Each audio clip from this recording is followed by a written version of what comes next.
Disclosure information.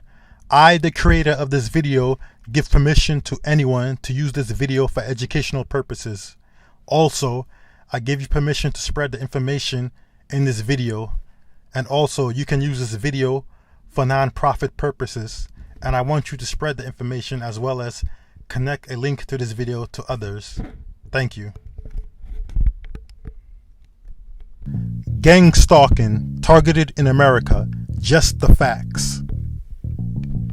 Now, the reason why I'm doing this video on gangstalking, also known as organized harassment, abuse by proxy, or political repression, is because I'm a victim of this crime, and also because of the New York Times article which discredits targeted individuals, which are people who are victims of this crime, which is sponsored, sanctioned by the state and government, which is a crime that violates their human rights as well as their constitutional rights. Also, the phenomenon known as gangstalking or targeted individuals is now becoming more mainstream as more targeted individuals are exposing this crime against humanity. And I feel that the New York Times article was a way to discredit these targeted individuals. So by the time they reach mainstream or bring more awareness to this crime in public, they'll be discredited and look as crazy. I feel this is a way of the system or the government to discredit us through the media. That's why I had to prepare this video and make this, and that's why I prepared factual information on the phenomenon known as gangstalking, because of the New York Times article, which is trying to discredit targeted individuals to try to make them look crazy. And also at the same time, I feel that targeted individuals are not presenting the information properly or using the proper terms to describe what's really going on to them. So at the same time, they make themselves look crazy. But that's why I presented only factual information and the real terminology that should be used to describe this phenomenon known as gangstalking or organized harassment. Because once we present the information properly as well as the facts, we can actually expose this crime. Also, it's not just the New York Times that have been discrediting targeted individuals. Through other forms of media as well as social media, there have been a campaign to discredit targeted individuals. But I have factual information, keyword factual information, that proves everything is true, from the gang stalking, the air stalking, as well as the electronic harassment and other components of this program, which is used to violate an individual's constitutional and human rights. Also, I will show you how this form of proactive policing, whether it's done on a local, state, federal, military, or a state-sponsored proxy level, contradicts itself. I will use examples from the recent Orlando shooting to show how this program contradicts itself and how it's not meant to prevent crime, but more to entrap and agitate to create crime. Also, I will get down to the facts to let you know what this program truly is: a form of covert policing using known unethical methods to neutralize, take down, entrap, and as well as cause devastating effects on a targeted individual's life using government mediums and resources integrated into this form of policing. Furthermore, I feel that targeted individuals are bringing more awareness to this topic known as gangstalking and organized harassment. I feel that these recent articles are meant to demoralize us and make us think we're not bringing any awareness. But the fact that they wrote this article means that we are. So I feel that we have to get on board on YouTube and start presenting more facts and trying to rationalize our story by presenting also factual information about the way they're attacking us and also our video evidence. So we are making a difference. So we have to actually go more harder in presenting our evidence and bringing more awareness to this topic. And how could I tell that we're making a difference? Because right now, as I'm making this video, I'm being gangstalked right now. So what does that tell you? Also, as targeted individuals, we have to come up with solutions on a targeted individual level, as well as link up with other targeted individuals, as well as get solutions from our government, whether it be on a state, local, or federal level. But I will explain that deeper in the video later. 10. Definitions and terminologies. The definition of gang stalking, organized harassment, and covert harassment is a systematic form of harassment and control done by a group of people in an organized fashion to unethically use an unethical means to harass and control somebody, to have devastating effects in that person's life. Now, those devastating effects I'll explain deeper later on. Same terminologies that targeted individuals use, such as gang stalking, organized harassment, and covert harassment, those who are perpetrating this attack on us, they don't use these same terminologies to describe the targeted individual or this program of domestic terrorism. These are some of the terminologies that they use, such as human test subject, proactive policing, human experimentation, investigation, military assistant police, and I have the document to prove that. It's from 1984. I will show you that later. Another term they use is research, health codes or health code violations. Another term they use is eugenics program, but that terminology, they don't use that anymore because a long time ago, each state in America had its own eugenics program. So they probably use health and mental hygiene as the proper modern term. Also, another term they use is threat assessment or threat assessment teams or psychological warfare. But since it's illegal to conduct psychological warfare on the public, they use psychological operations. And another term they use is behavioral modification, or they use psychotherapy. And another term they use is psychiatric referrals. And that's why a lot of targeted individuals, like when they use these terms like gang stalking, organized harassment, or covert harassment, these are not like legal terms. Like these terms that I explained that the perpetrators use, these are actually documented and legal terms. You can actually find them in legal documents, such as proactive policing. One of the definitions of proactive policing is to have a police presence to deter criminal activities. So that will explain why as soon as you walk out your house, all of a sudden police and ambulance will just zip down, and it happens more than once. Like almost every time when you come out your house, all of a sudden there's like 2 police cars zipping, just flashing their lights as soon as they pass by your house, because that's actually a form of deterring criminal activity. So obviously somebody classified you as a criminal, even though you're not really a criminal. But that's why you have to use these like proper terms, like investigation. Some agency can be conducting a investigation against you, but as soon as you use the term like gang stalking, organized harassment, and covert harassment, these are like layman's terms. Like they don't hold no weight legally.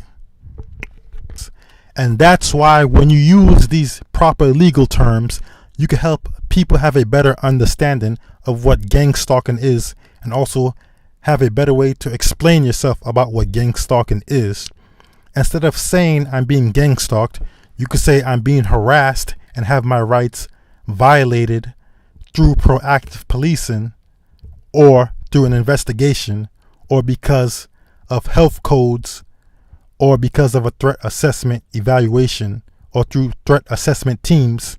Because when people look up threat assessment teams or human experimentation, or they look up proactive policing or an investigation, these documents will appear in state documents, federal and legal state documents. And proactive policing, investigations, threat assessment teams, they do exist.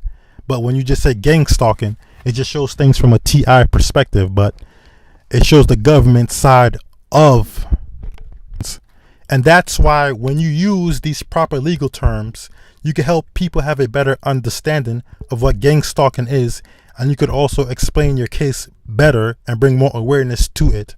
Instead of saying I'm being gang stalked, you could say I'm being harassed and have my human rights as well as constitutional rights being violated under the guise of proactive policing or an investigation or through threat assessment teams. Because when you look up proactive policing, investigation, or threat assessment teams, they appear in state documents, keyword state documents, and federal documents. So that would actually prove that the federal government or the state government or local government has some involvement in you being gang stalked. And that's the proper terminology for it. And that's the problem with a lot of targeted individuals. Like, we're using these like layman terms, and these terms don't hold no weight legally. So instead of using these terms like gang stalking, we got to start using these proper terms, because these terms appear in legal documents, federal, state, and local legal documents. Also, when you look up proactive policing, you'll find that the tactics that are used in proactive policing are similar to the tactics that the perps use in gang stalking. That also applies for threat assessment teams. There are many people who are wondering why they've been gang stalked for so many years. If you look up threat assessment teams, you'll realize that they could decide for how long they want you to be on this watch list or this threat assessment list. Also, if you look up human experimentation, they could actually conduct experimentation on you if you consider it a threat to yourself, and also health code violations too. Like, all these tactics that these proactive policing, investigation, and health codes and threat assessment teams use, they are similar to tactics of gang stalking. But when you keep saying gang stalking, all you get is the TI perspective. But when you say proactive policing, or threat assessment teams, that's more valid. Like, you can actually look at the documents for these government procedures, and they describe the same thing that the perpetrators use when they gang stalk the targeted individual. So that's why. And then you match the documents together to prove that. Also, one more proper terminology that the perpetrators of this attack use are occupational health codes. Keyword occupational health codes. Look that up, because when you look that up, you realize most of these programs are being done by the state. A few of them are actually being done by the federal government, and some are rarely done by the military, and also some can be done by proxies, which are sponsored or sanctioned by the state, federal government, or the military to do such. I'll explain later in this video. Now, the purpose of gang stalking, those who sanction and sponsor the attack or declare this attack on you, they want you to either become homeless, commit suicide, be institutionalized, or in jail, or they're using you for behavioral modification study, or to discredit you, or to leave you destitute, or to kill you in a way that cannot be traced to them. And they do this through provocation, trying to set you up, controlling and interrupting your life to guide you to do something outside of your nature. And they do this through provocation by constantly. Now, gang stalking attacks many aspects of a targeted individual's life, such as financial. One financial attack is to make you lose your job by having people who already work there coerced or persuaded to harass you or mob you, or to cause little trouble with you at your workplace. Or they can insert people there for the sole purpose, under the guise of an investigation, or to keep an eye on you, to mob, harass you, or psychologically abuse and harass you, or to spread slander and defamation on you covertly.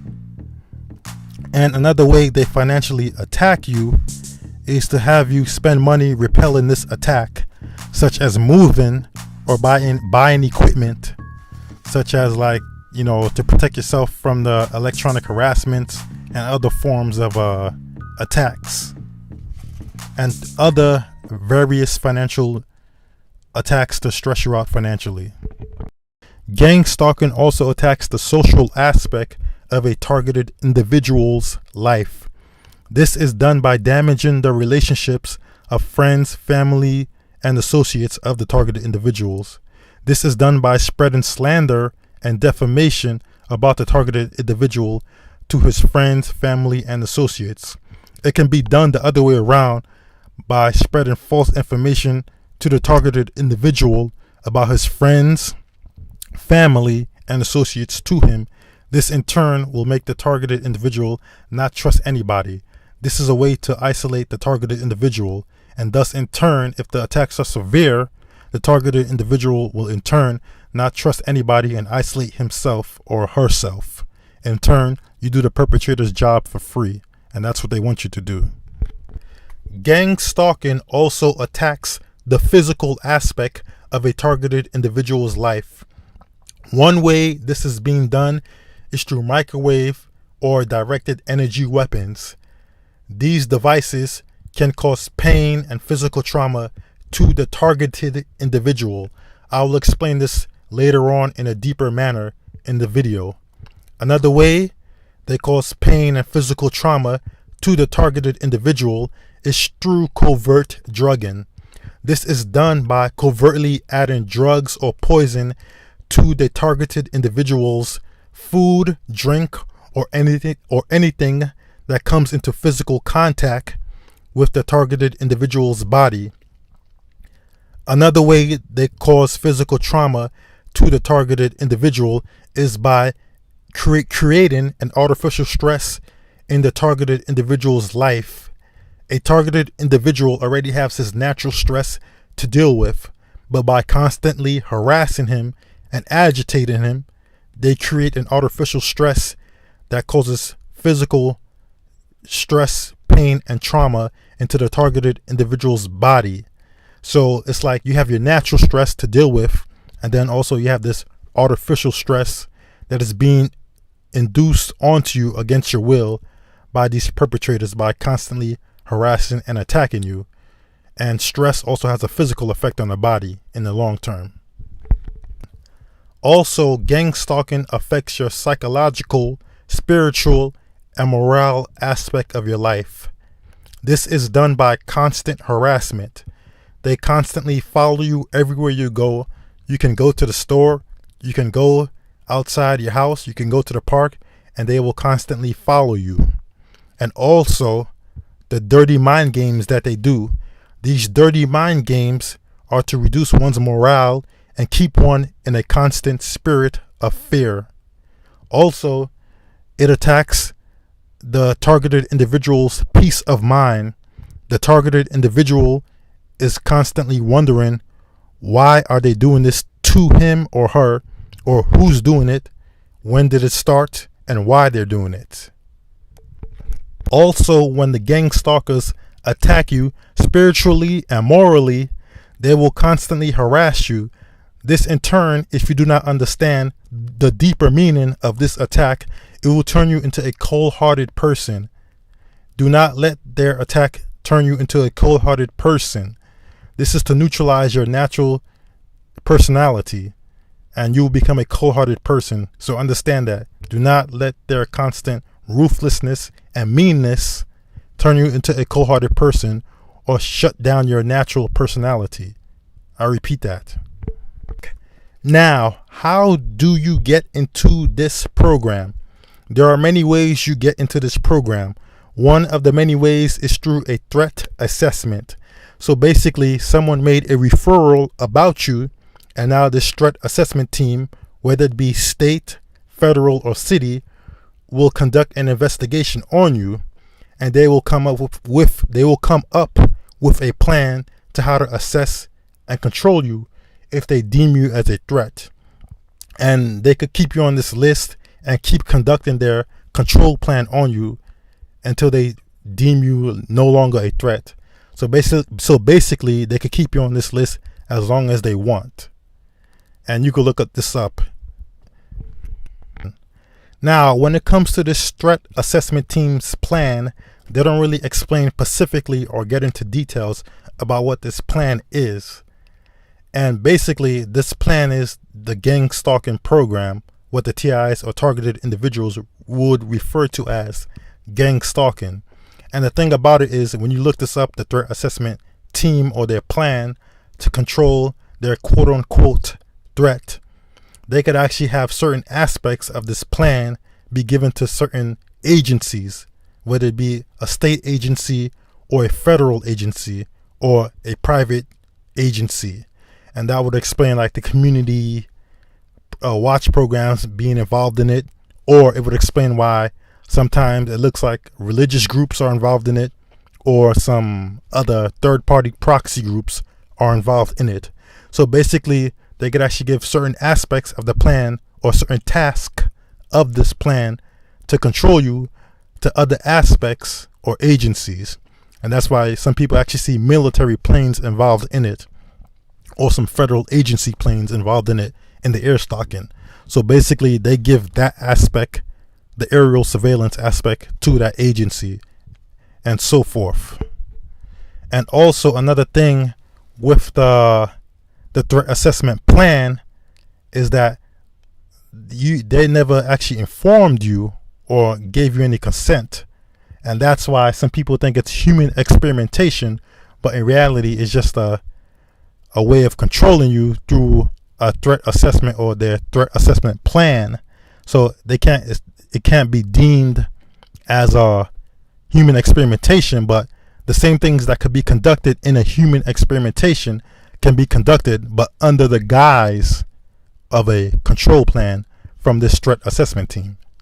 And that's how they loop around the human experimentation. And the thing about it is, they're not going to send you a letter or saying that, oh, we're assessing you, because why would they inform the quote unquote threat that they're doing this to you? You see? Also, another way to get into this program is through health codes or occupational health codes. Because by law, if they deem you as a threat, a quote unquote threat, they have the legal right to actually warn any place that you go to or you're going to work into in advance that you're deemed a threat. So basically, and they could also do this on a community level, like they could go in your community and any place you go and warn these people in advance that you're a threat, even though you're not really a threat. And also they have like people in the local community who are assigned to go to these places to inform these people, or in other situations they could actually go into these locations to keep an eye on you under the guise that you're a threat, because you're under the occupational health codes as being deemed as a threat or on a watch list. Another way you can get into this program is being a person of concern, because they can also conduct an investigation on a person of concern, or the police can report you or add you to a list to watch you, or have a community group watch you. Now, another way you can get into this program is as a child. Yes, as a child. You can be referred to this program as a child through the school system, the medical system, either through the medical system from a health condition or a psychological condition. And as you get older, you get bumped up onto a higher list, either the state threat assessment list or the federal threat assessment list. And they actually will deem you a threat to yourself, because based on the health, school, or psychological referrals that you had when you was a child, and they assume that you might be a threat later when you become an adult. So that's why they put you on this list, and they can keep you on indefinitely. I'll explain this further on later in the program. Now, when you put into this program, when you're a child and now you're an adult, you're basically put into a modern day eugenics program, but they don't use that term. The modern term is Department of Health and Mental Hygiene, each state is going to have a different name. Every state has a health and mental hygiene department, and sometimes it's on the city level they have that too. And what they could do is either conduct a control plan, but really could be experimentation, but under the guise of this control plan from the threat assessment team. I'll explain that further on later in the video. Now, another way to get onto this program is through a government watch list. Now, if you put on this government watch list by a local authority figure, such as a law enforcement officer or a high-ranking person at your job, you're most likely to get investigated by these federal agencies. And these federal agencies, when they investigate you, they will try to entrap you to get you to do something outside of your nature. And that's where the harassment and the agitation comes from. Or they could use the guise of an investigation to conduct all these tactics that are used in gang stalking. Now, another way you can get into this program is through referrals. And one form of referral is known as a involuntary admittance. So basically, someone could put you into a psychological institution against your will for up to 72 hours. And this could be done by either anonymous people reporting you, family members, or the police reporting you. And if the police report you, then it's most likely guaranteed that you're going into that mental institution, because once the police report you, they're like authority figures. That's why. And once you're in this mental institution, they could actually put you on a threat assessment list or a watch list, or report you secretly to these government watch lists against your will. And that's another thing you have to watch out about, because with the gang stalking, one of these perpetrators, when they try to gang stalk you, they harass you and agitate you. And then when you try to defend yourself, you will look like you're crazy. And that's the trick about it. They want somebody who's not a gang stalker to see that. And when to them, it looks like you're acting crazy, but because they don't see the harassment, they don't see the covert harassment, and then they report you, and then you end up in a mental institution from a legitimate non-gang stalking person. So that's the trick you got to watch out for. I'll explain that later deeper in the video. The reason why the gang stalkers are attacking you this way is for many reasons. One reason is for plausible deniability. There's no way this attack can be really traced to them or can be proven, but with time and patience and spreading the word, it will, and soon it will reveal itself. And another way they attack you this way is because they're trying to slow kill you. The slow kill makes it look like you just naturally broke down and eroded from psychological destruction. And it makes it look like you just naturally like broke down, but really they attack you this slow so the liability could look like it's on you. And that's why they do it year after year after year after year. And this is a form of psychological warfare, like after all these years and years and years. So basically, it looked like you just naturally broke down. And also, this is a way to villainize you and make you look like the villain so they could justify in controlling you or attacking you. So now when the police try to set you up, they could just make it look like, oh, you were just a natural nutcase or anybody. And through the discrediting campaign, they could just make it look like, oh, you're a bad guy, you're a villain. I'll explain this deeper. Now, this is how they disguise the attack.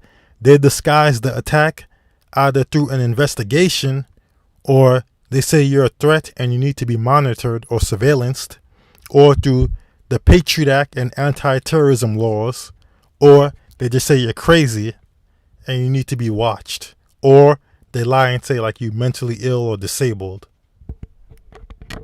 Now, there are many components to gang stalking, organized harassment, covert harassment, or political repression.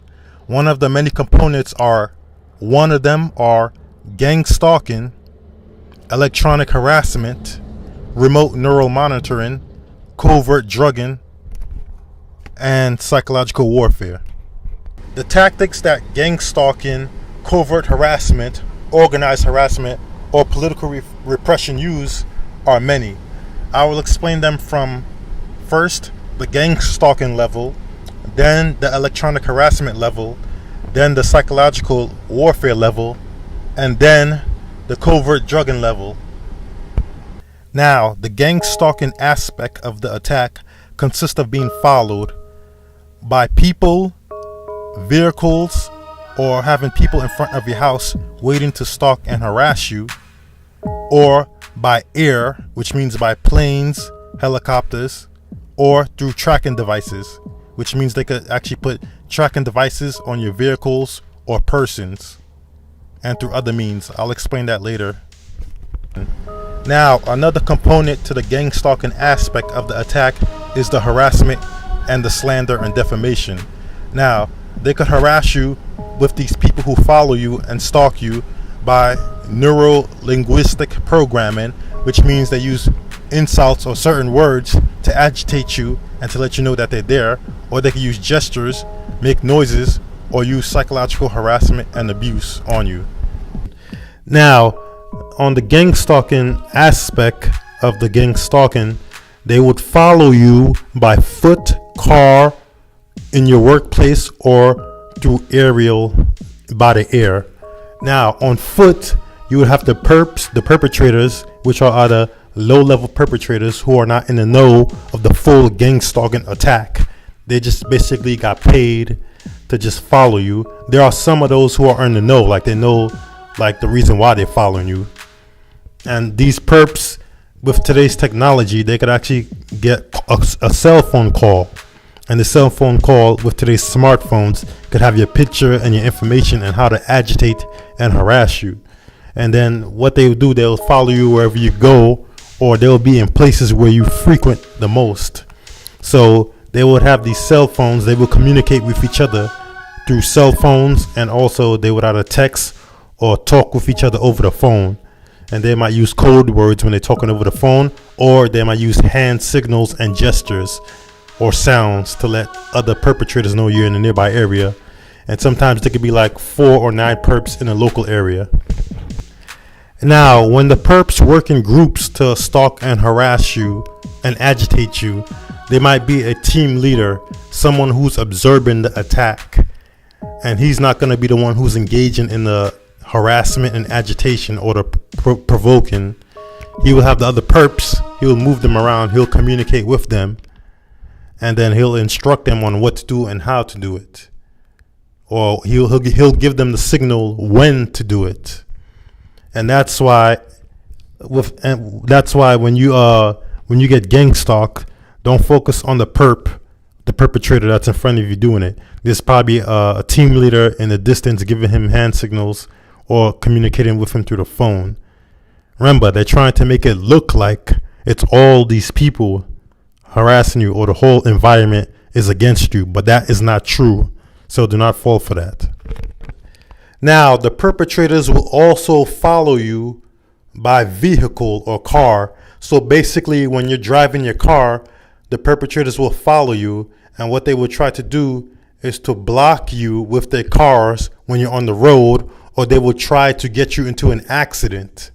Or a convoy of perpetrators will surround your car and follow you and psychologically harass you. They would also try to get you in an accident or bump their cars into your cars so they could get money from your insurance and try to set you up so they could get money from your insurance. Also, police and ambulance will engage in the vehicle harassment of gang stalking. Basically, they will use their vehicles and to wait till you coordinate when you leave a store, or all of a sudden a police car or an ambulance will be parked in front of the store, or they will race down the street as soon as you come out the store. Also, what the police and ambulance will do with their cars is when they get close to your cars, they will beep their sirens and flash their sirens, and soon after they pass away from you, then they will turn off their sirens. So also with the perpetrators, they would stage accidents on the side of the roads. And another thing the perpetrators will do is that as soon as you drive down the road, they have the opportunity to make a U-turn, but as soon as you get in close proximity, that's when they want to do a U-turn. And this is an attempt to stall you. so the other perpetrators could set up in the road in advance. So as soon as you would try to go down straight, the perpetrator will block you by pretending to make a U-turn. Also, with their vehicles, they would use psychological abuse to harass you with vehicle gestures. So basically, like, they will leave their trunk open, or they will have their trunk open, and as soon as you come close to their car, they would slam the trunk closed, or they will bend down near their car to sort of psychologically glitch you, so you could focus your attention on them. And also, when you're about to turn, what they would try to do is have somebody run on one side of your car, and another person try to run on the other side. This is in order to distract you, to put fear in you, to make you think you're about to get into an accident. Like, you almost could have hit this person, but you was focused on this other person while the other person was coming out the other side. So this is another tactic they use. They will try to make you get into accidents. And also, when you in a road, and instead of going into the turning lane to turn, the perpetrators will turn right in front of you when your intention is to go straight. They don't go on the turning road. They will like loop around you, and this could get you in an accident. So be careful when you're on the road. These perpetrators, they're relentless, and they're backed financially by the government. So the government will reimburse them for any financial car damages, but the government is not going to reimburse you for any car damages. And also, with the vehicle harassment, the perpetrators will try to vandalize your car. They will try to vandalize your car, and they would like put glass on the floor where your tire would land in front of your driveway. And also, if you start to notice after being gang stalked, you have some car engine troubles or stuff like that. Yeah, that's them doing their work. And also, they will try to break your windows. So park your car in front of your driveway, or park it where there's a street lamp. The perpetrators are relentless, and this is also a form of financial attack, because maintaining a car costs money. So the perps will try to damage your car, or as soon as you get paid, what they would do, the same day that you get paid, all of a sudden your car breaks down. So now you have to use the money to fix this car from breaking down. So that's what the perpetrators will try to do with the vehicle harassment or any car damage. Also, with the vehicle harassment and car harassment, the gang stalkers would also use vehicles to harass you, psychologically harass you. Like, for example, they use color vehicles to harass you. With certain people, with certain targeted individuals, they use different colors based on their resources that the perpetrators have. For example, they would also use certain types of vehicles with certain signs to harass you.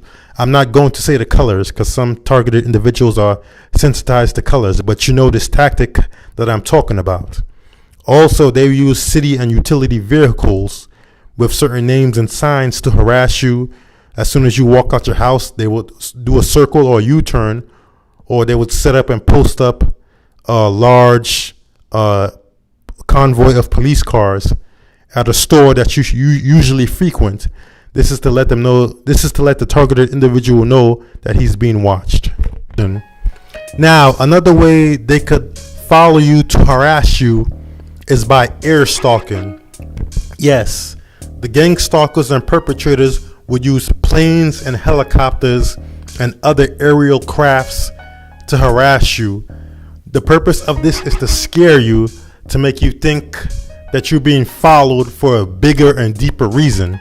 So now when you go tell other people that you're being followed by helicopters and planes, which is true, they will not believe you, because they would say, why you? Now, this tactic is also a form of psychological harassment, but the purpose of the air stalking is to also follow you. Like, for example, you would be walking down the street, and all of a sudden you would see like a helicopter or plane up in the air at a distance, and as soon as you look up to take a picture of it, it would move very fast and move away. Also, with the air stalking, they could mount directed energy weapons on these helicopters and planes. This is not a joke. You can look up the research. They already have drones and military aircraft, as well as federal agencies with aircraft that have directed energy weapons mounted on them. Also, the police could have LRADs mounted on these helicopters. So that's the reason why you could actually hear voices if they're beaming you with the directed energy weapons. It could sound like it's coming out of the middle of nowhere, but I bet if you look up, you would see this drone or this helicopter move as soon as you spot them. So they also have directed energy weapons mounted on these helicopters, planes, and drones. Also, with the air stalking, they could have radar that could see through your house on these planes and helicopters. And they have the stronger version of the radar, and they could literally spot you inside your house. And my theory on this is that they stain you with either some dye that could only be seen through thermal imaging or infrared imaging, or some form of imaging. And they could actually see you in your house or your building where you specifically are. And the air stalking, another thing they could do with the air stalking is just they could do low level planes circling around your house. This is to harass you. Like as soon as you get out the room of your house, as soon as you get out a certain room in your house, all of a sudden you hear a low level plane pass by. And this happens more than once. This is to psychologically harass you. This plane could see through your house to radar technology and etc. Also, with the air stalking, there are many levels to the air stalking. Like the police, they will use their helicopters. Now, if you see a plane that could stay still, and as soon as you spot it, it starts moving faster, and it's very high to the point where if there's a cloud and it goes through the cloud or above it, that's a federal or military grade plane. And also, there were instances in my experience of gang stalking where they would actually use military grade planes. Like the planes would make like these chemtrail lines as they pass by, and they would be really high in the sky. Like when they would pass by a cloud, they wouldn't pass under the cloud, they would pass above the cloud. And they also have the ability to stay still. And when I would go to a store, I would see these two like big military grade, I think they're C-130s or some big F-16 looking plane, but they can leave a trail of smoke in the back as they pass by. And as soon as I go to a store, I'll see two of these planes circling around. Every time I would go to a certain spot that I frequent, I look above the sky and I would see them. So this is also used to intimidate you. And this is from the highest level of government, which is the military. Only military have those planes that could like fly above the clouds and form like those trail lines, those smoke trail lines that you know what I'm talking about. They look like chemtrail lines, but they're not. Those are the lines that the jet planes and the C-130s make. And also, with the air stalking on the federal agency level, you might see a helicopter, because when I was being gang stalked, I don't mean to take this off a topic from the facts, but when I was being gang stalked, I noticed there was a black and gold helicopter. I never seen that before. And as soon as I looked up research on that black and gold helicopter, it belongs to the U.S. Customs and Border Patrol Agency. They have black and gold helicopters. And also, they have these planes and drone technology as well, too. Because a lot of people, the first thing they're going to do is jump to, say, FBI and CIA. But there are also other federal agencies that are involved in the air stalking. ATF, DEA, as well as U.S. Customs and Border Patrol. Also, with the air stalking, what the gang stalkers would do is that when you look at your window at a distance, you will see like 4 or 6 planes just floating in the air. And as soon as you look at one, you'd even turn your head. You just move your eyeballs and it starts moving, because these planes or these drones or helicopters, they equip with eye tracking software and infrared and heating imaging. So from basically like from 2 miles away, they could actually see your eyes moving left and right. Now, for a lot of people, they may think that this is UFOs or aliens. For the record, this is not. This is actually government technology. This is government technology, and they have technology so advanced that it'll be hard for you to think that it's actually real. So to some who don't understand the technology, they will think it's magic, because the United States Marine Corps, they have a plane called the Osprey. You can look that up. It could switch from a plane to helicopter, and it could float in midair. So it's basically like a Harrier jet, and the military has something called a Harrier jet where it could vertically take off, and this plane could float in midair. And also, there's a technique that planes do. It's called stalling. It's basically like braking in midair, the same way like your car would brake in midair, but the plane is moving. The plane would move so slow in midair, you would actually think it's staying still. And as soon as you spot it, then it will gain speed. That's called stalling.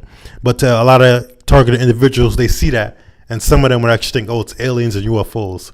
For the record, it's not. It's just actually government technology and the stalling technique, and it's either a rotary aircraft like a helicopter at a distance, because helicopters can float in the air too at a distance.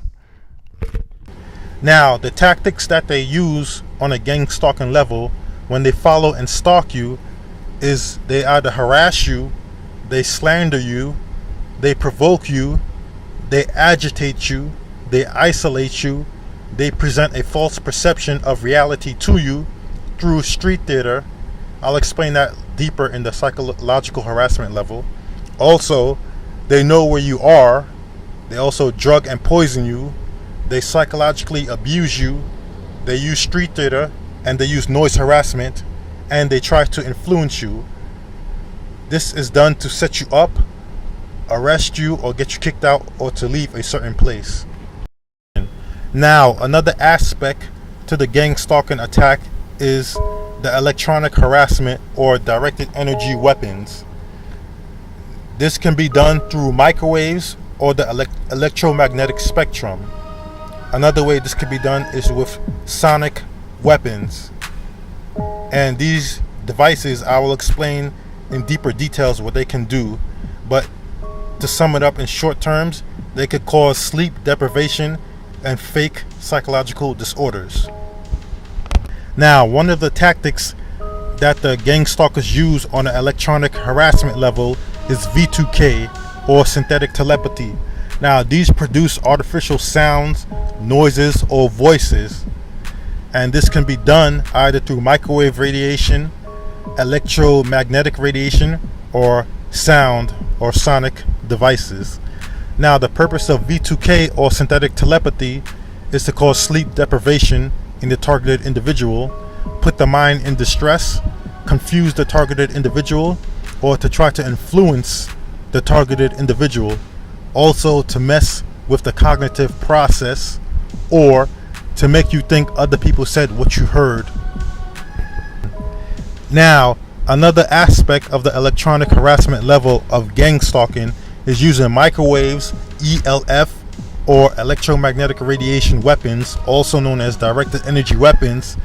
They could use these weapons to either influence the emotional state of the targeted individual, cause sleep deprivation, make the body restless. Also, they can use these directed energy weapons to radiate a certain part of your body, either while you sleep, or if one of the perpetrators have a portable version of these devices and use them, which are very rare and hard to acquire, the portable versions of these devices.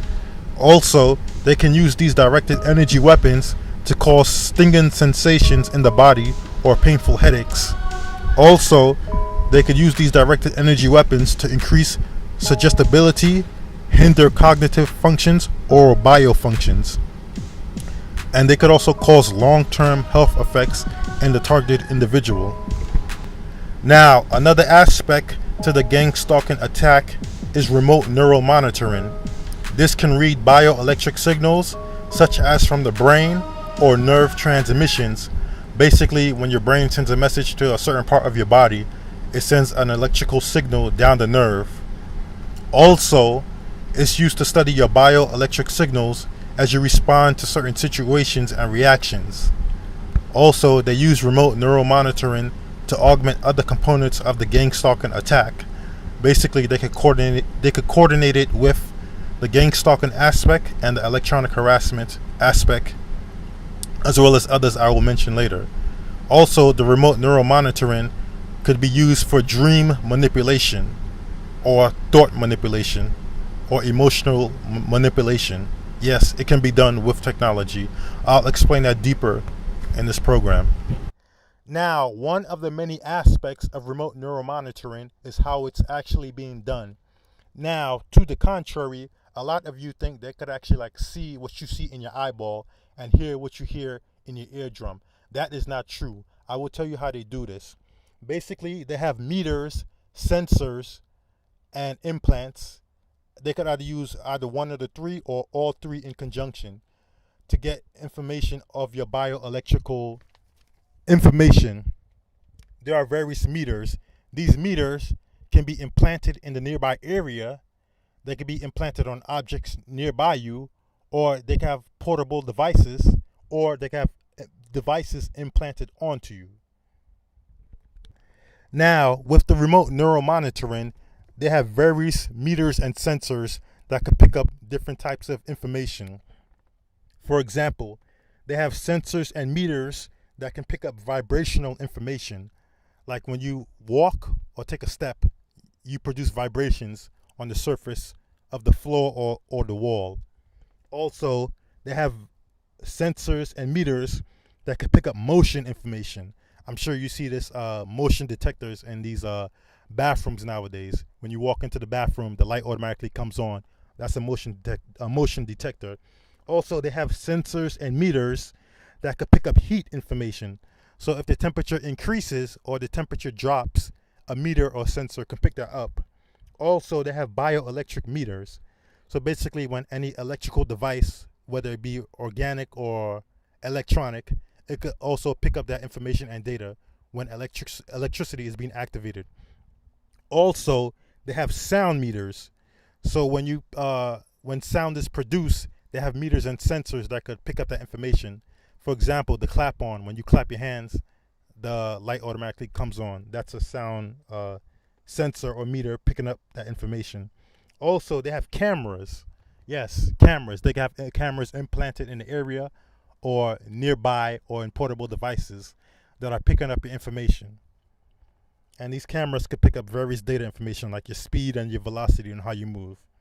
Also, they have radar sensors and meters, and also they have this thing that you can see through walls. It uses radar technology to see through walls. You can look that up on the computer. The police have something like that, and the military. It's a through the wall radar. Look that up for more information. Also, they have pressure meters and sensors. So these meters or sensors can pick up pressure information, like tension, like when you squeeze your fist, or some pressure is applied to the wall, the floor, or any area in the room. They can pick up that information. Also, they have eye tracking sensors and meters. So basically, they could be tracking your eye movements through these sensors and meters, and they could pick up the eye information because the eye moves very fast. So only a computer with eye tracking software and information can do something like that. They have this technology. Also, they could also use a plain and simple sensor and meter, which is just people observing you, and these people could relay the information over the phone to these people who then coordinate the gang stalking attack. These are the type of sensors and meters that are being used. So the trick to remote neural monitoring is to make you think they could actually read like your brain and stuff, but really they're not actually reading it in real time. They're just using these sensors and meters, whether they're portable, implanted, or put somewhere in the nearby area. Now, with the remote neural monitoring aspect, once they receive all your bioelectric or biological information from these sensors and meters that I just described, they then in turn record this information on a computer or whatever database they have, and then in turn they record it as a preset. So say, for example, if you're looking at your favorite food, like for example, say a hamburger, and they record either your sound, your vibrational, your bioelectric information of how you react to the hamburger, then they store it on the computer and database. So they have it stored So say if you're not near a hamburger, but you're thinking about it, they your brain waves, whether it be or this information from the sensors, like say your sound, motion, and vibrational information, is gonna react in the same range. Like say when they pick up your data information of the when you was experiencing the hamburger, say the meter read at 420. So now you're thinking about the hamburger again, and the meter is gonna go off at 420. So they know whenever it goes off at 420, they know that you're actually thinking about the hamburger. Now, I'm not saying that they actually do it by this number code, but that they just basically record your biological information, bioelectric information, and that's how they do it. So now, say if you're thinking about something you like, and the meter always shows up at 320. So now you're in a different location and you're thinking about this. They see on the meter that the bioelectric meter goes off at 320, so they know you're thinking about something you like, and that's how they try to attack you, because they know you're thinking about something that you like because the meter goes off at 320.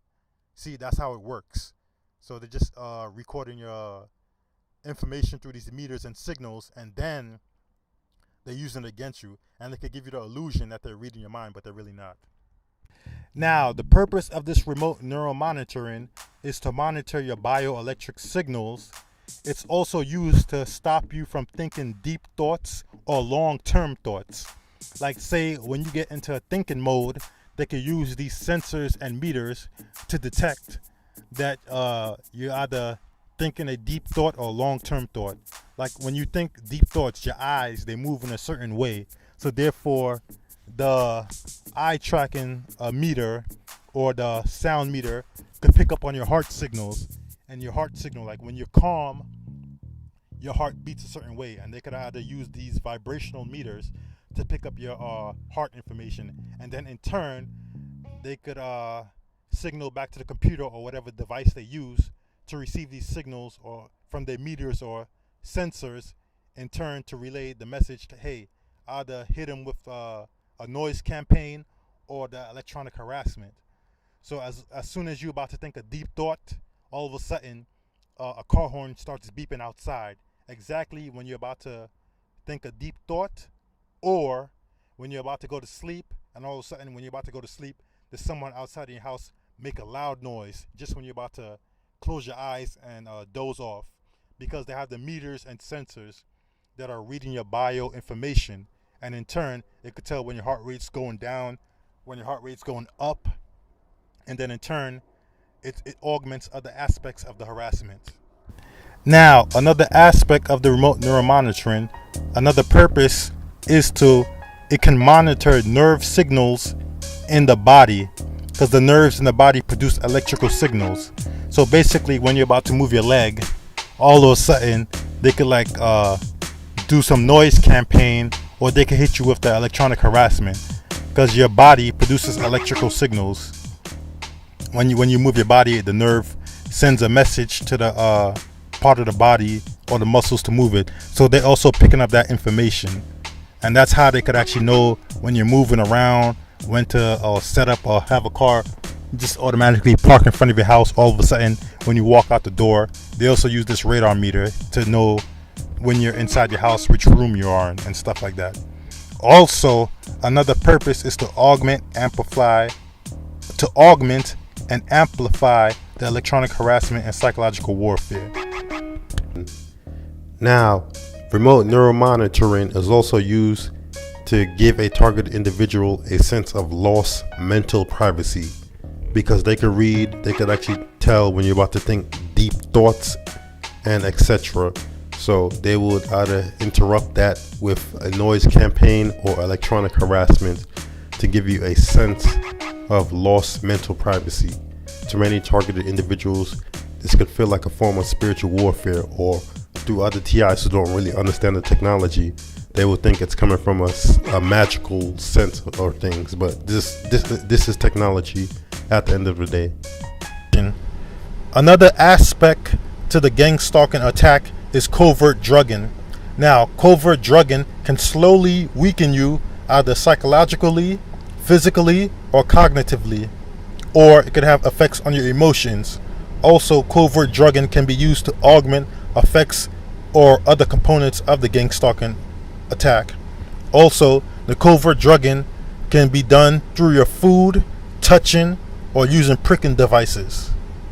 So basically, there's some TIs that complain they feel like a sharp prick. I'll explain that later in deeper details.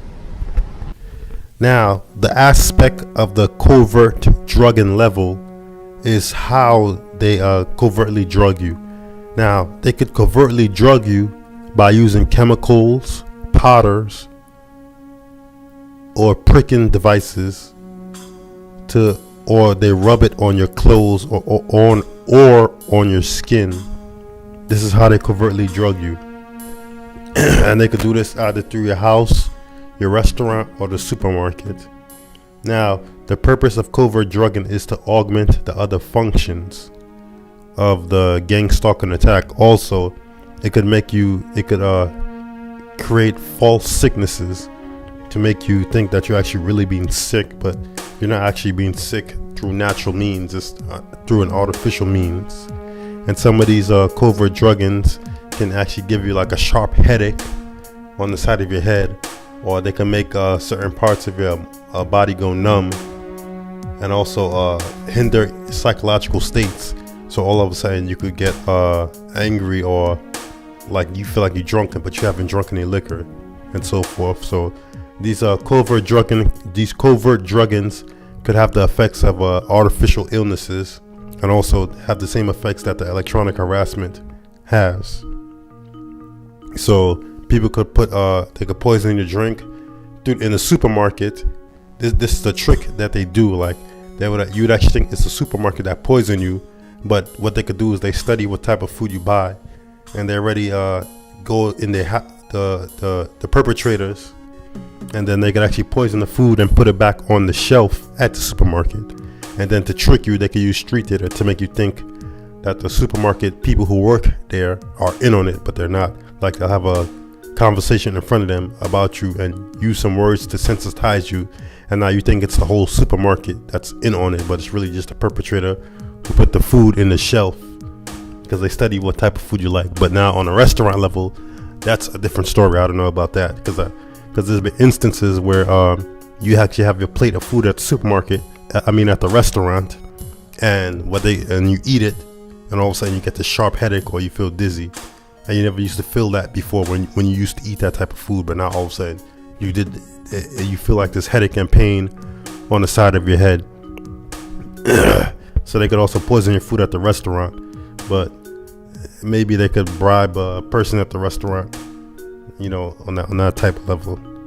Now, also, people could actually bump into you and use these pricking and shooting devices to shoot like the chemicals and drugs, either a powder format or a liquid, onto your skin or on your clothes. And then these could permeate through your clothes and then go through your skin and have various effects and sicknesses. So be careful when someone bumps you or you feel like a sharp prick. But please do not walk around ultra paranoid. Now, with the covert drugging, this is when they covertly drug and poison you through either your food, your drink, or anything that comes in contact with your body. Now, the poison or the drugging can either be a chemical, liquid, powder, or some waxy jelly type component, or aerosol spray. Now, how they administer these drugs or poison is either through shooting or pricking devices, or they rub it on your clothes or on your skin, or they put it in your food.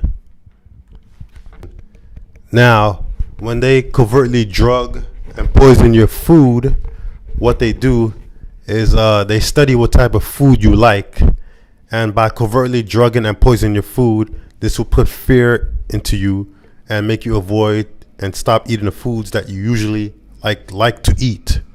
So say if you like a can of beans at the supermarket, they would actually put up a can of beans on the shelf that's already been drugged and poisoned. You buy it, you get sick, and then you would actually be scared to eat those beans again. Now, in a restaurant setting, that's a different story because the food is prepared. There's been instances where the chef, the waiter, they would actually give you poor quality food and give you poor waiters who have poor mannerism skills. They do this intentionally, and this is to show like that they have control of your life on a intimate level, even to the point where we control your food and what you drink. And also they could also covertly drug and poison your water. So buy stuff that are sealed. But if you're trying to eat healthy, what you do is you buy your fruits and vegetables at a supermarket, because it's harder to poison food at a supermarket. So this is what they do. This is to put fear in you. Like we could terrorize you on any level of your life, even your food. And that's the way to control you, to let you know that we have this intimate control of your life on every level, from your eat, sleep. And that could really terrorize a targeted individual in the early stages. So please do not be alarmed. Eat healthy. This is a way to also discourage you and stop you from eating healthy, because most healthy foods are not packaged, they're fresh. So this will discourage you from eating healthy, and then you would start eating like packaged processed foods, which are not healthy for you in turn. And once they see the change in your pattern of eating, they would eventually try to poison even your packaged food as well. So please do not be alarmed, or do not be shocked. Now, another aspect to the gang stalking attack is psychological warfare. This is basically the backbone or the core of the gang stalking attack. The purpose of the psychological warfare is to constantly put you in a state of fear, confusion, or hopelessness. It also consists of no-touch torture. Also, the purpose of psychological warfare is to attack you covertly in public without others knowing so, or this attack is occurring. Also, the purpose of this psychological attack is to turn your environment and everyday stimuli into your enemy. Again, I will repeat this because this is very important. The purpose of this psychological attack is to turn your environment and everyday stimuli into your enemy. Also, to get you falsely diagnosed with a psychological illness that you don't have, or to artificially induce a psychological illness onto you. Also, it's to make you snap, go crazy. And another aspect of the psychological warfare is to amplify the effects of the other components or aspects of the gang stalking attack. Also, to reduce cognitive functions and your autonomy. And one more thing is to focus your attention only on the attack. So now, psychologically, you're only worried about the gang stalking and the harassment every day, all the time.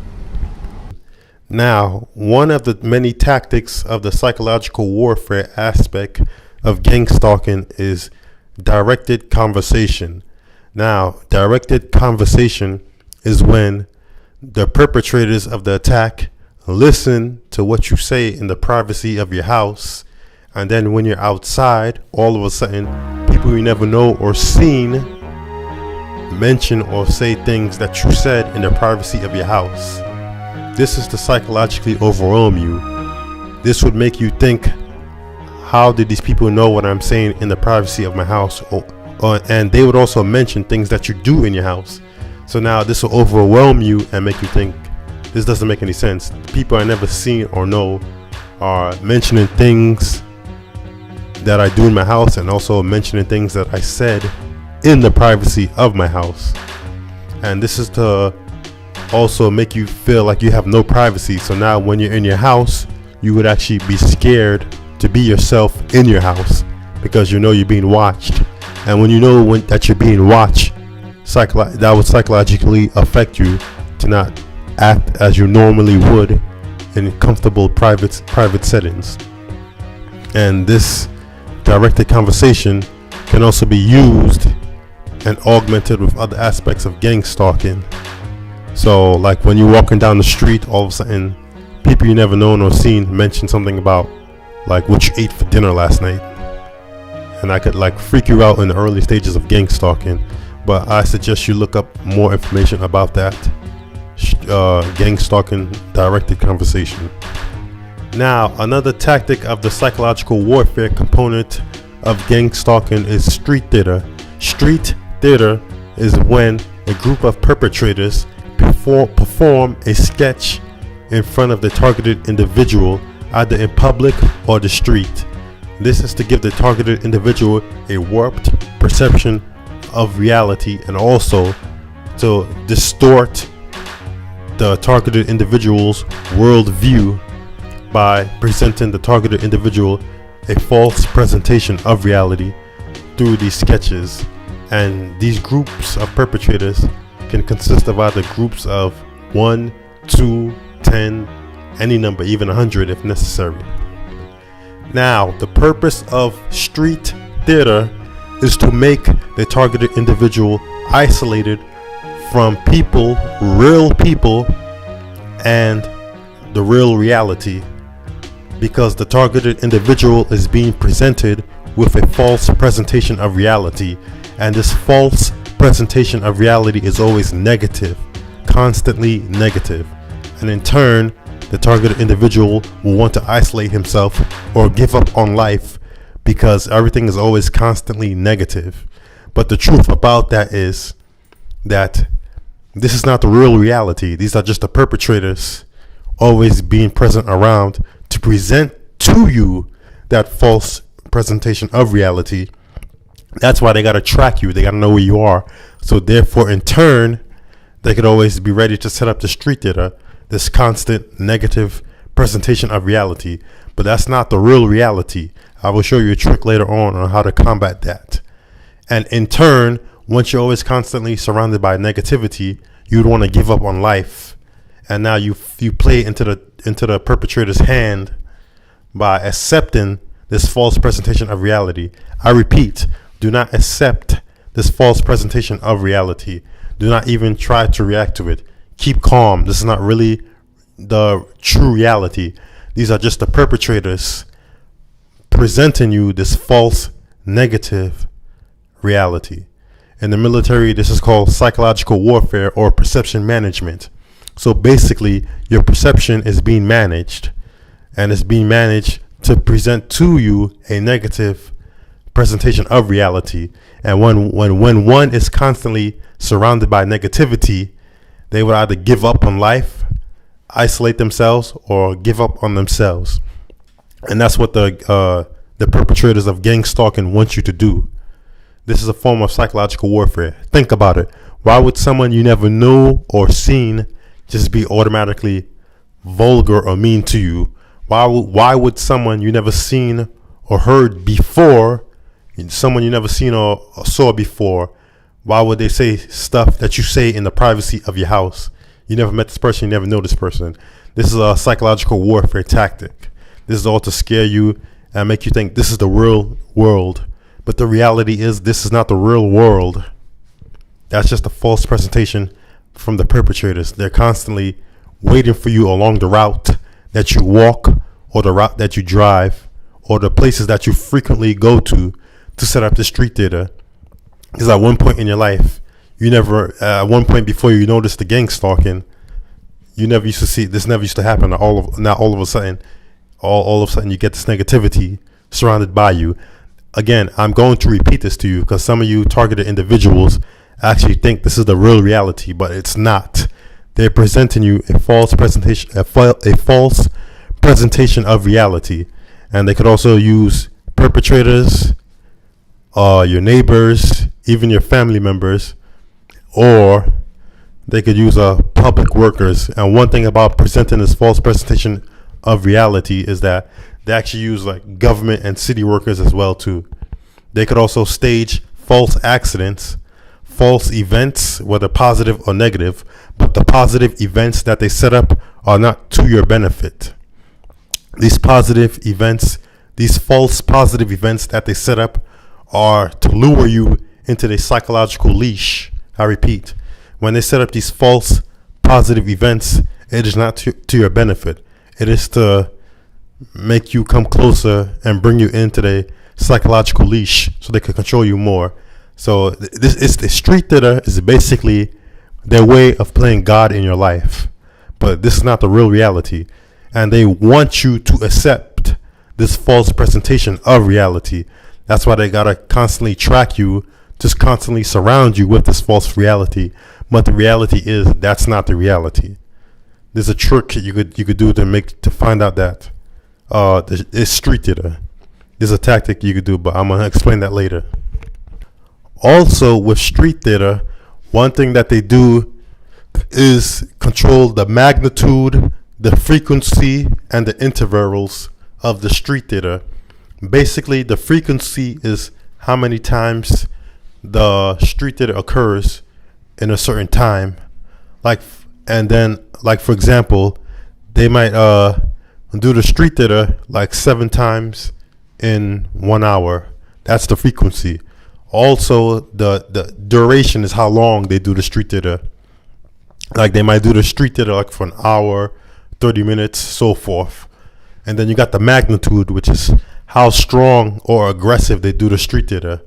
Sometimes they might do the street theater just soft, and sometimes they might do the street theater real hard. All of a sudden one day you get attacked with the street theater real hard. In the early stages of gangstalking, they would really hit you with the street theater real hard in the early stages. And then sometimes when they see it's not working, they would actually increase the magnitude of the street theater. They would hit you real hard when they don't get the reaction that they desire, or when they want to show that they had some dominance in your life. They would actually increase the magnitude of the gangstalking and the street theater. Also, they also use police, ambulance, and firefighters in the street theater, and even military vehicles. They have helicopters that will follow you, and there'll be some helicopters, whether it be police helicopters, federal agency helicopters, to go in the street theater. This is to overwhelm you. This will overwhelm you to make you think why all these firefighters, ambulance, why they following me for? And that would overwhelm you and also make you feel like all these resources and government powers are coming at a little old you. So this is also to overwhelm you. And also they also use other state agencies too, and government workers as well. Also, with the street theater, it's also meant to discredit you. When they use the government agencies such as the military, the government, the police, the ambulance, and other high-ranking government agencies, this is to overwhelm you. So when you explain your case to somebody would be okay, you're just a regular person. Why would all these police, government, ambulance, and federal agencies waste their resources on you? And that's the whole point of the street theater, when they use the police and the military aspect of it. Also, the civilian aspect of the street theater and gang stalking is so when you actually go explain yourself, you're going to look actually like you're a crazy person, even though that's what's actually going on. That's what's actually going on, but it's also meant to discredit you. They want you to go out and tell people about this because it will make you look crazy. Okay, why you for? Who are you? You're not a politician. You're not a celebrity, and that's the whole point. So it's also make you look crazy when you explain yourself. Now, another aspect to the psychological warfare component of gang stalking is called conditioning. Conditioning is when the perpetrators condition the targeted individual to a certain stimuli. This stimuli is either a gesture, a posture, a word, or a sound. This in turn can be used to agitate, demoralize, or frustrate the targeted individual, whether in public or the privacy of their house. Also, with the conditioning, this could be used to harass the targeted individual. For example, I'm sure many targeted individuals, their perpetrators try to condition them to be sensitized to the coughing sound. I'm sure a lot of TIs can claim this as true. What they would try to do is, first they would cough at you, and at first you wouldn't notice it, and then after a certain amount of time you notice these people only cough when you pass by, or like when you come out of a store, someone will be standing there ready to cough, and then now you're sensitized to it.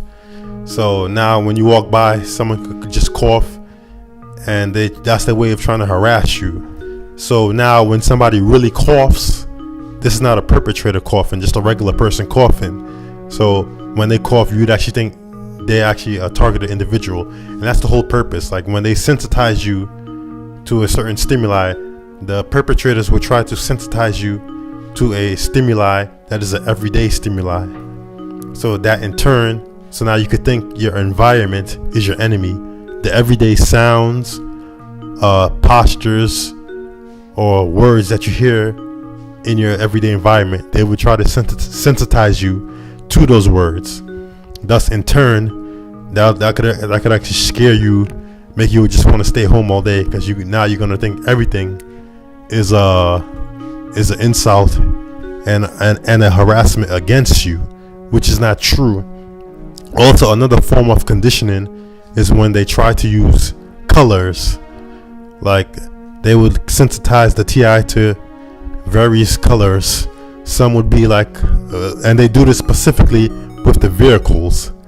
Like they would use yellow vehicles or red vehicles. For certain targeted individuals, it's different colors. It depends.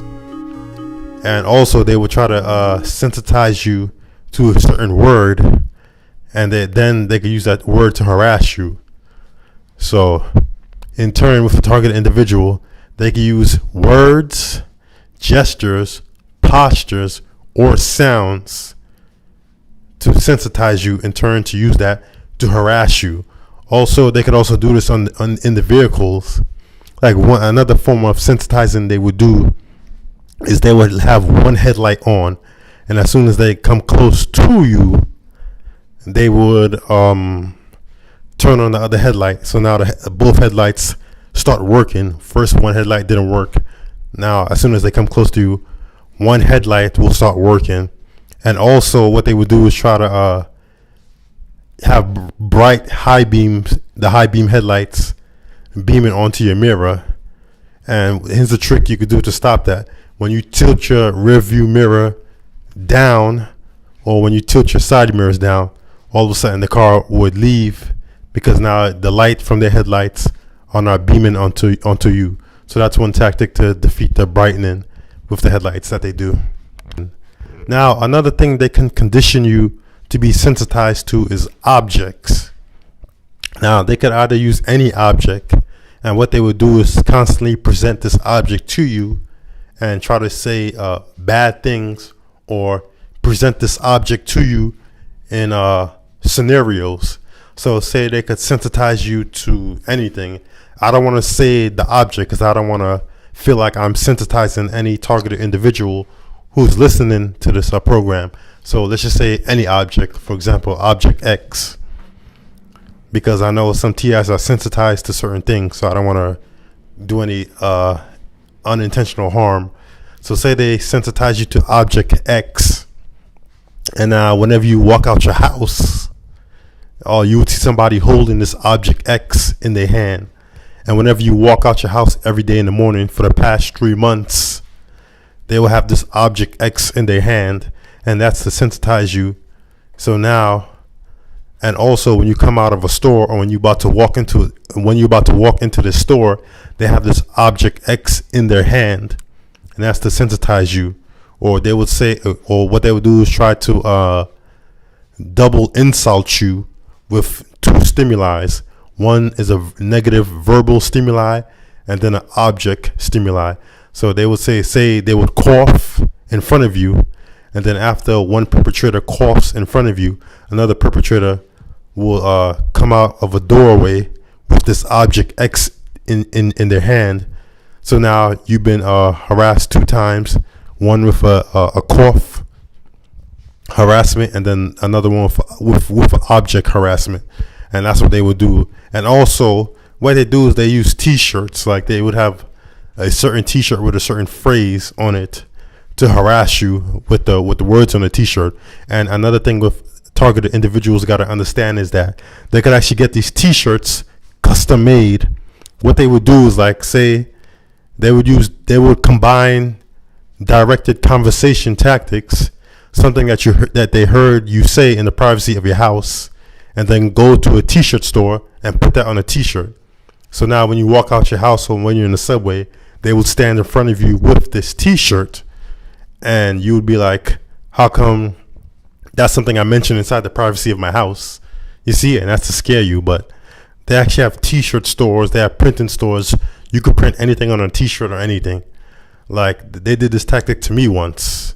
Like, they would print something on a t-shirt that I said privately in my house, and then all of a sudden I would see this person walking with this t-shirt exactly every time I come outside my house.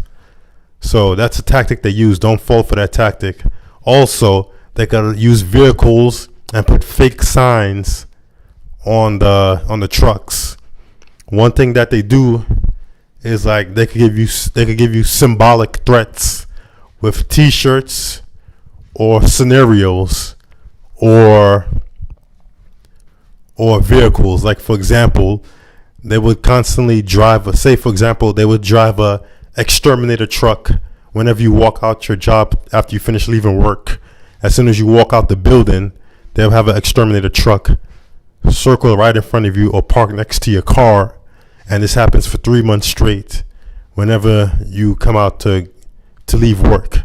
So that's their way of saying, we're going to exterminate you. We're going to take you out. Or they could do this with a t-shirt. Like, the t-shirt would have like a word that says like death wish. Like, that's their way of, like, telling you, like, we're going to take you out. But they're not telling you this verbally. It's like a symbolic threat. And also they do this with scenarios. Like, they'll have the police, whenever you walk out the train station or something like that, they would have the police have somebody always handcuffed. And as soon as you come close by, they will turn the person around that they handcuff, so you can see the handcuffs on that person's hands.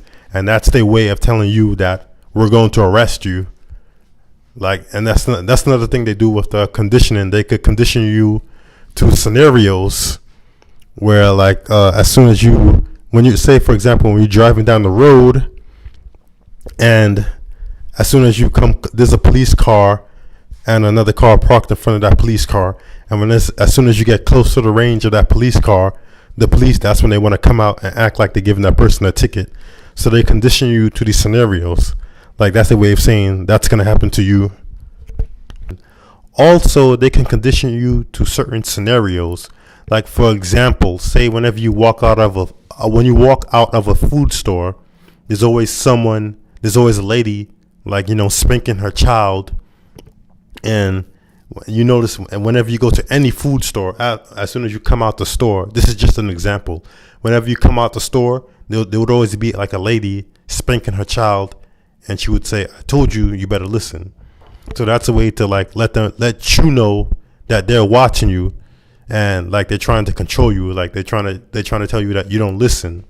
So that's the one thing they use. They use, like, these symbolic scenarios to, like, give you a warning that, hey, we're watching you, or this is what's going to happen to you. Now, another tactic of the psychological warfare aspect of gang stalking is that the gang stalkers, they study you and they build a profile on you, because before anybody goes into combat, they study their enemy. And to the gang stalkers, you, the targeted individual, you are their enemy. So they have to study you. There was a phase where they never, like, engaged you in any gang stalking attacks or any severe gang stalking attacks. They surveil you, they study you for a long period of time to see what you like, what you do, how you act. And in turn, they build, like, an attack plan or some plan to manage you or destroy you or control you or even take you out a slow kill way. And with that's why some people realize that, some targeted individuals that realize that the gang stalking just didn't started recently. When they look back into it, it actually started like a few years even before that, when they even started noticing the real deep attacks.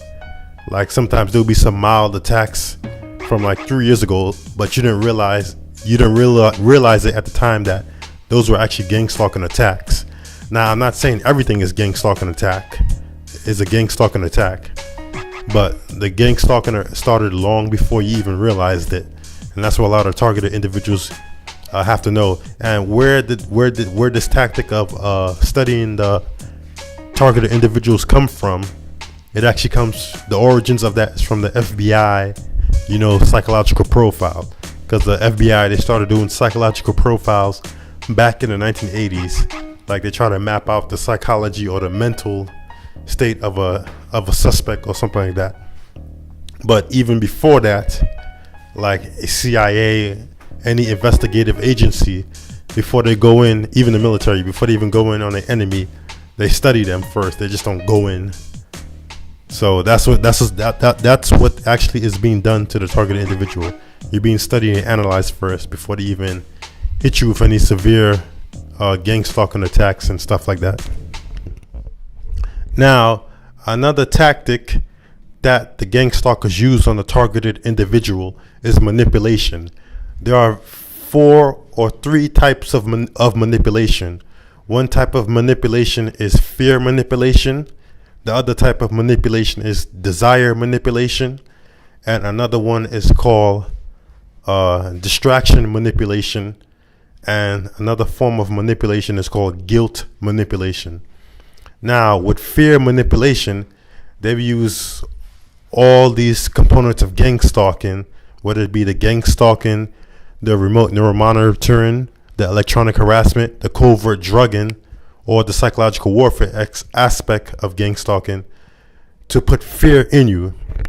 They would use fear they would manipulate you with fear in order to intimidate you and make you scared. Because when they use fear, and they also study what you're scared of, and if they don't know what you're scared of, they will try to make you scared of something that you was never scared to begin with, through the sensitizing and the conditioning, or through the harassment. So they would actually use fear manipulation to intimidate you.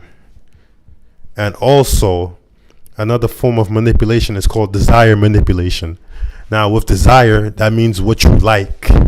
With desire manipulation, they would only use this when they feel like when the fear manipulation or other forms of manipulation are not working. Like when they feel like they're losing their hold on you, they would use something that you like in order to bring you back into their psychological leash.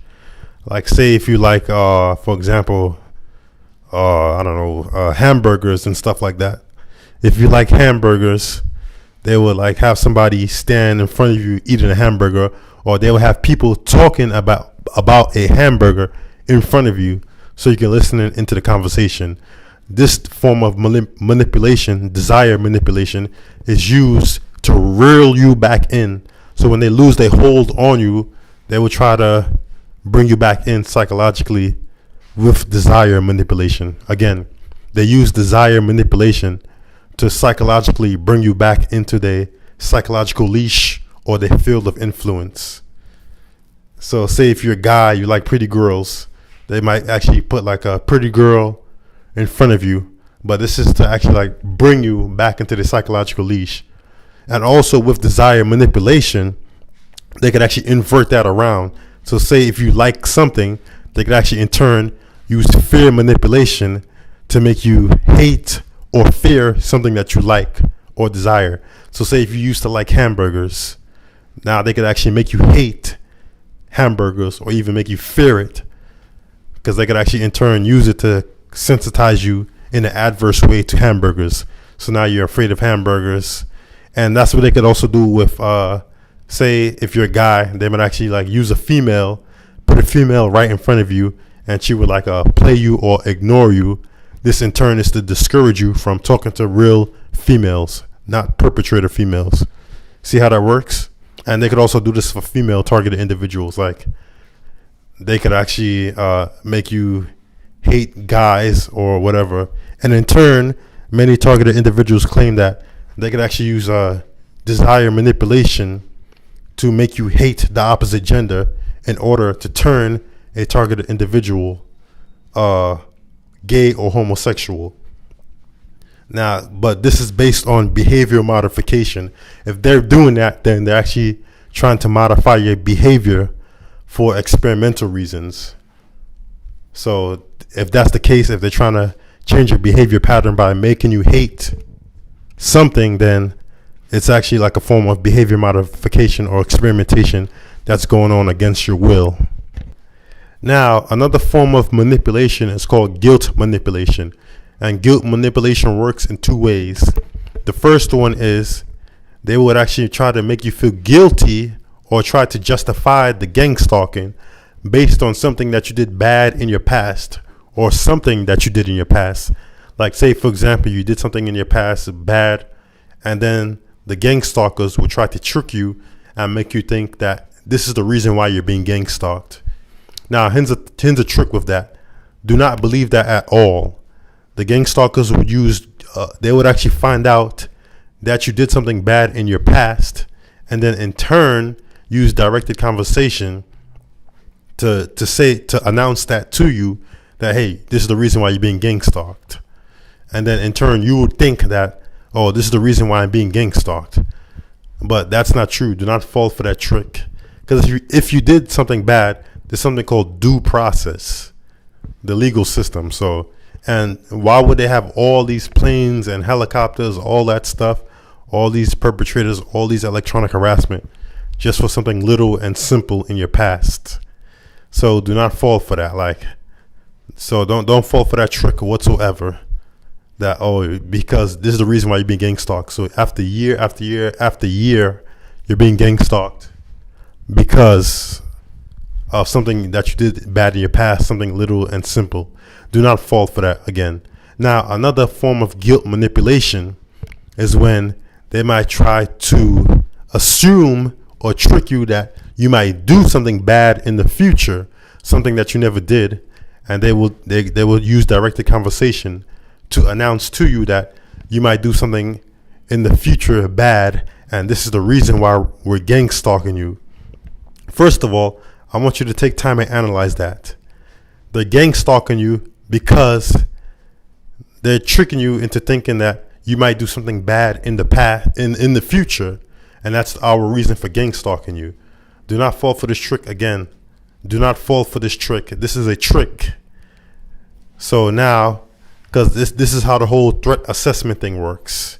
They trick you into thinking that, hey, we feel that you might be a threat later on in the future, so this is our reason to gang stalk you and do all of this, to come up with a plan to neutralize the threat. But here's the thing about it though.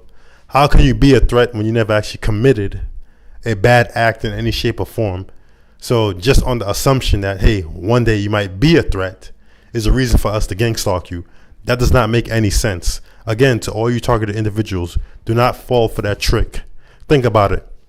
How is harassing you, agitating you every day, 24/7 a day, how is that preventing a threat? When it actually works the other way around, it would actually make somebody a threat. You see? So now they would actually go around your workplace and everything and tell people, you're a threat, but they're not telling these people that they're covertly agitating you and harassing you. You see that? And then the only thing people see is the behavior. Now, with that, here's the thing about with the threat assessment thing and the guilt manipulation. Now, the gang stalkers, they could actually go in your workplace, and with this threat assessment, legally they could say they could go anywhere where you go in public, the workplace and stuff like that, and say you're a threat.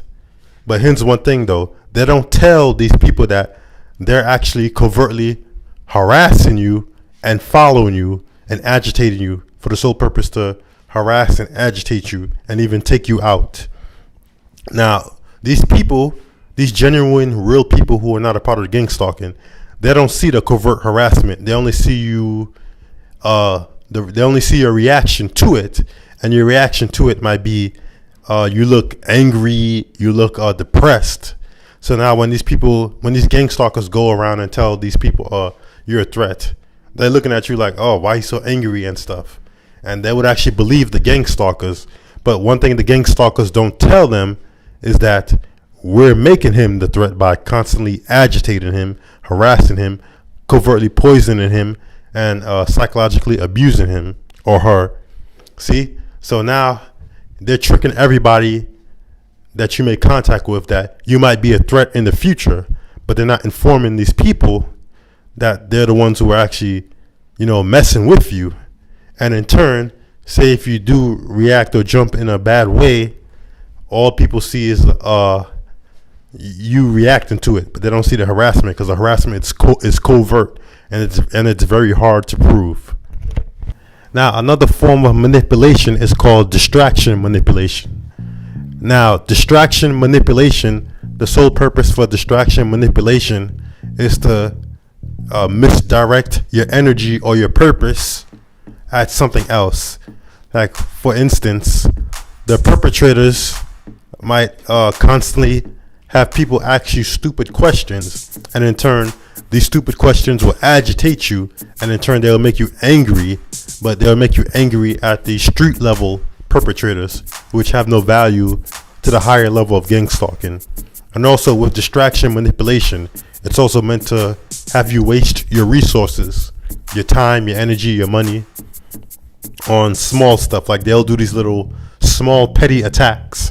Like, for example, they'll throw garbage on the front of your property, or they'll break like your car window. Like, they would actually vandalize your car and your property. This in turn is to distract you financially. So now you're wasting your money on buying like car windows because they vandalize your property and stuff. And also with the distraction manipulation, it's also meant to have your energy or your attention focused at something else. So now just the gang stalking attack in itself as a whole is a form of distraction manipulation, because it's distracting you from your real reality and your real purpose by putting this artificial, false, negative reality in front of you, which is fictional, courtesy of your government, whether it be state or federal agency or both in conjunction, to present to you this false presentation of reality to keep you occupied with a negative, false reality. Well, when the truth is there's a real reality going on of happiness, love, and prosperity, but you're being occupied and distracted with this fictional reality, which is being orchestrated by some high-level case manager or a control panel gang stalker, as many would refer to as. And the people who are in the field, the perpetrators on the street level, they have no value.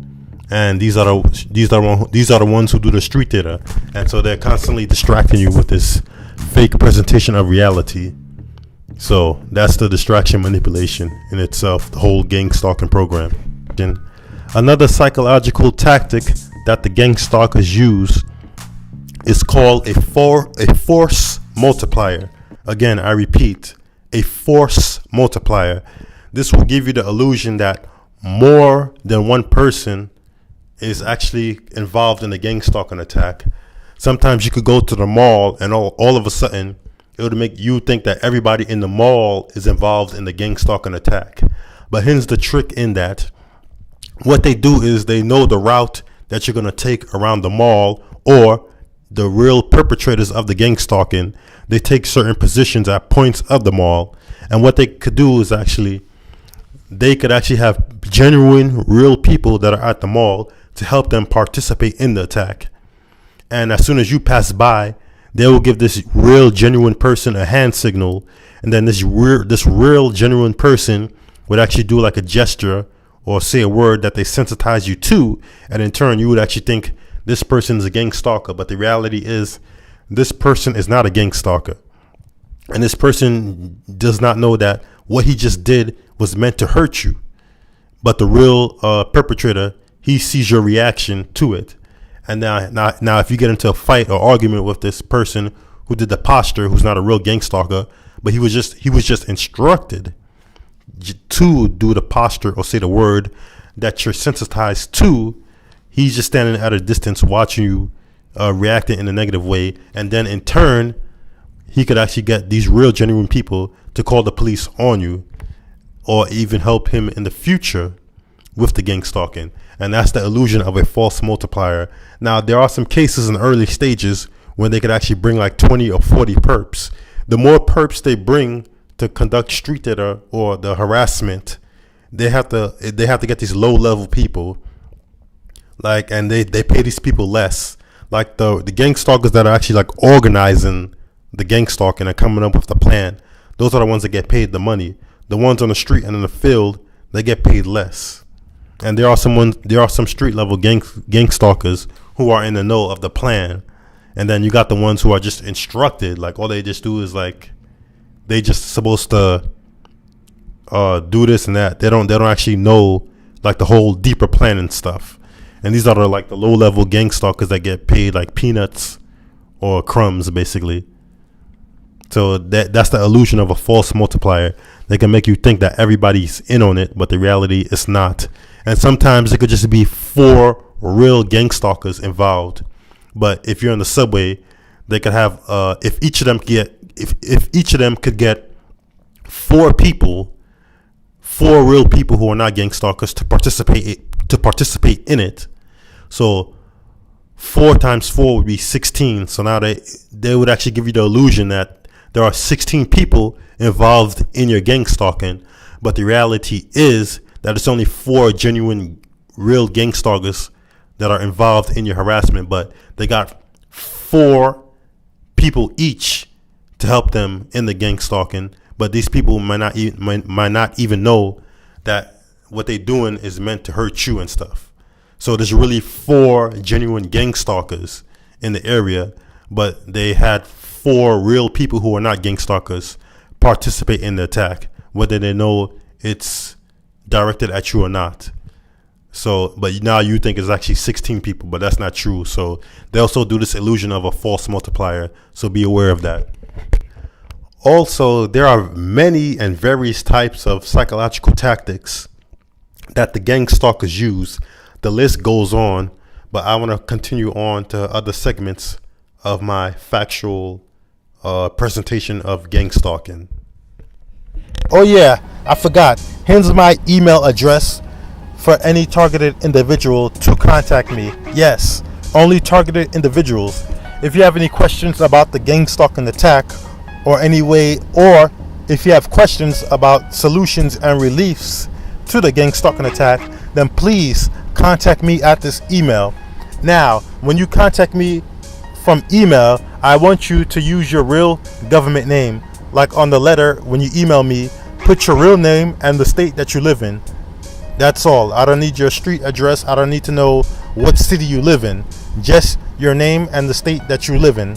And also, I need you to when you contact me on email, I need you to make the questions not very long, and I don't need to really know your life story. Now you could give me a brief description of your attack, but I don't need anything that's very long. And when you ask the questions, make the questions short and brief. I would only allow you to ask 5 questions, and please give me some time to respond to your questions. I'm not gonna if you email me one day, I probably might respond to you in 3 or 4 days. I'm not going to respond to you exactly the same day you email me, but I will contact you.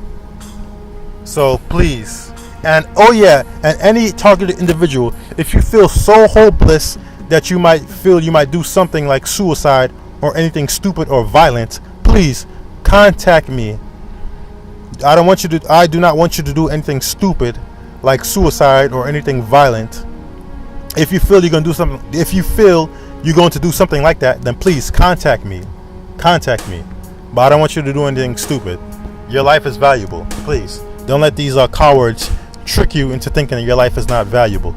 Contact me as soon as possible, and I will contact you as soon as possible too. But please do not do anything stupid.